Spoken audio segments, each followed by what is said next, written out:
आमदार पोचायचे काल आमची 11 वाजता मीटिंग झाली लगेचच का आणि आज आम्हाला एवढं प्रचंड बहुमत आहे ना आज असं आहे का किंवा 2-3 आमदार इकडे तिकडे खेचाखेची केली तरच बहुमत होणार आहे असं नाहीये।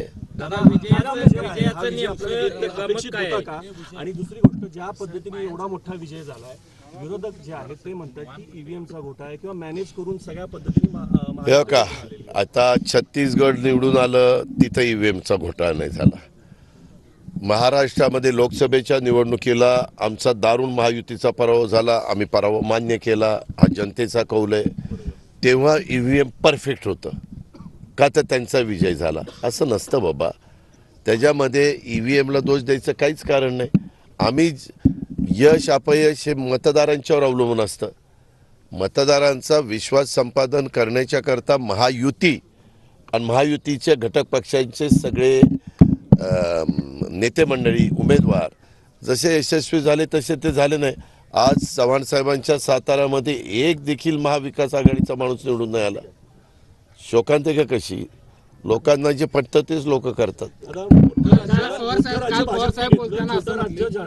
काँग्रेसला दिलं म्हणजे मोठ्या का मी काल पवार साहेबांची ती प्रेस ऐकली आता त्याच्यामध्ये ते हरियाणा दिलं आणि ते घेतलं आणि जम्मू काश्मीर काय होतं पवारसाहेब फार मोठे नेते त्यांच्या प्रत्येक बोलण्याच्या संदर्भामध्ये बातमी होती कुठलंही स्टेटमेंट त्यांनी केलं तर पण माझं स्वतःचं स्पष्ट मत आहे ही मॅटर कोर्टात गेलेली होती सुप्रीम कोर्टाने पण मागं सांगितलेलं होतं की ईव्हीएममध्ये कुठल्याही प्रकारचा दोष नाही ईव्हीएम मशीन हे व्यवस्थित आहे आणि आपल्या एवढ्या निवडणुका झाल्या सगळ्या काही गोष्टी झाल्या आता मग पंजाबसारखं राज्य त्यांच्या ताब्यात गेलं कर्नाटकासारखं राज्य ताब्यात गेलं तेलंगणासारखं राज्य ताब्यामध्ये गेलं दिल्लीसारखं राज्य ताब्यामध्ये गेलं अशी कितीतरी राज्य पश्चिम बंगाल तुम्हाला आठवत असेल ते राज्य ताब्यामध्ये गेलं अशा गोष्टी झाल्या ना असं कसं नाही म्हणता तुम्ही लाडकी बहीण योजना पत्त्यावर पडली असं महिलांचा टक्का पण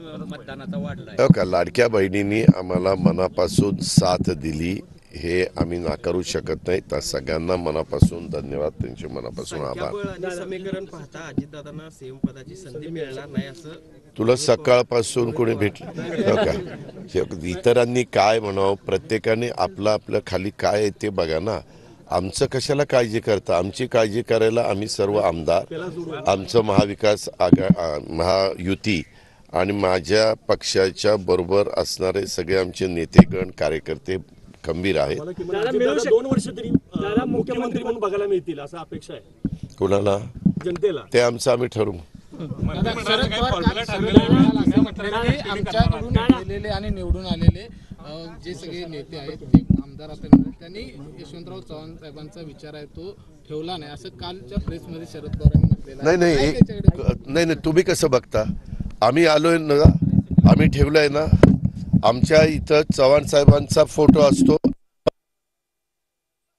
ही गोष्ट लक्षात घ्या आमच्या कुठल्याही फ्लेक्सवर वगैरे बघितल्यानंतर आणि आम्ही आता का किती दिवस आम्हाला नावं ठेवणार आहे तुम्हाला माहित नाही आपल्याला एक माहिती का 78ला जी घटना घडली त्याला चव्हाण साहेबांचा पाठिंबा होता चव्हाण साहेबांचा पाठिंबा होता तुम्ही का पोहोचता आता सगळं सोयीचं राजकारण नाही रे बाबा चालत आम्ही केलं की ते चुकीचं आम्ही आजही म्हणतोय ना की आम्ही चव्हाण साहेबांच्याच विचारांनी चाललेलो आहे शाहू फुले आंबेडकरांच्याच विचारधारेने चाललेलो आम्ही सांगतोय ना।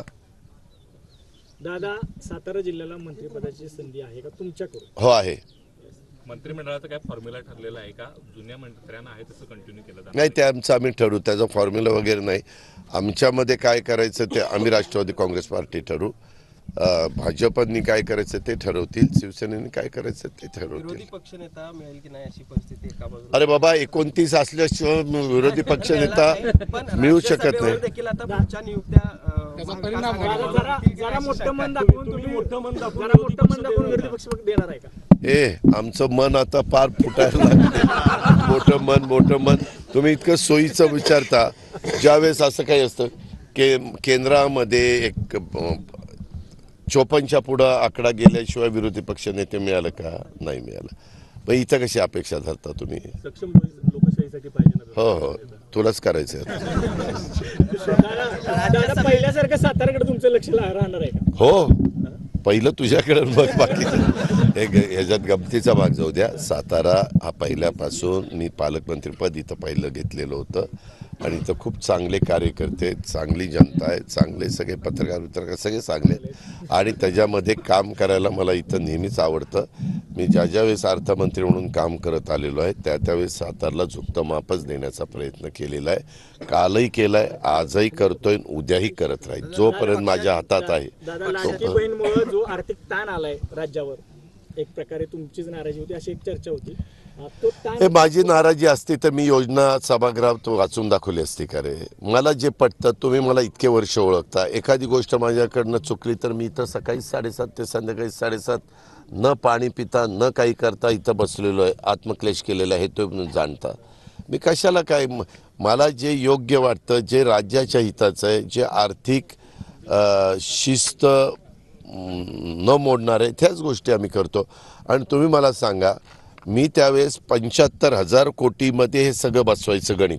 आम्ही फायनान्सचे लोक, प्लॅनिंगचे लोक ज्यावेळेस बसलो, काही रिटायर झालेल्या तज्ज्ञांशी पण मी चर्चा केली. म्हणजे तज्ज्ञ म्हणजे कोण? ACS फायनान्स रिटायर झालेले अशांची. त्यावेळेस आपलं 6.5 ते 7 लाख कोटीचं बजेट, मागच्या वेळेस 6.5 लाख कोटीचं होतं. त्याच्यात 75,000 कोटी रुपये आपल्याला बाजूला काढायचे, म्हणजे 10% रक्कम साधारण बाजूला काढावी लागत होती. आणि त्याच्यात कुठं काय काटकसर करून ते शक्य होतं, रिसोर्सेस वाढवून ते शक्य होतं. आणि त्या सगळ्याचा विचार करून आम्ही दिलं. यांनी तर ज्या योजना दिल्या होत्या, पत्रकार मित्रांनो तुम्हाला आश्चर्य वाटेल, त्यांच्या योजनांची मी बेरीज मारली, त्यांच्या 3 लाख कोटीच्या पुढे योजना जात होत्या. आता 3 लाख कोटीच्या योजना आमचं सरकार द्या, आम्ही ह्या गोष्टी करू. अरे बाबनो, त्याला 3 लाख कोटी रुपये लागतात. पुन्हा म्हणले असते नाही, आम्हाला वाटलं की पूर्वीसारखीच परिस्थिती आहे म्हणून आम्ही सांगितलं. आता तर परिस्थिती, आता काळा पेपर कसला ते मागे काढला होता, व्हाईट पेपर श्वेतपत्रिका काढून असंच ते काही खरं नाही.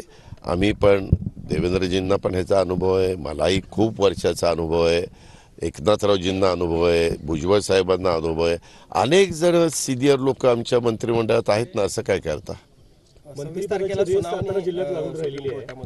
नाही, तो न्यायव्यवस्थेचा अधिकार आहे, कोर्ट त्यांच्याबद्दलचा निर्णय देईल. आम्ही आमची बाजू वकिलामार्फत मांडतोय, समोरचे त्यांची बाजू वकिलामार्फत मांडतायत. परंतु आम्ही मुद्दामून जाऊन सभागृहात तिथं बसत नाही. काही जण मुद्दामून जाऊन तिथं बसतात. ही एक प्रकारची सहानुभूती मिळवण्याचा प्रयत्न आहे का काय मला कळायला मार्ग नाही. सगळ्या दिग्गजांना अपेक्षा आहे की आपण मंत्री व्हावं.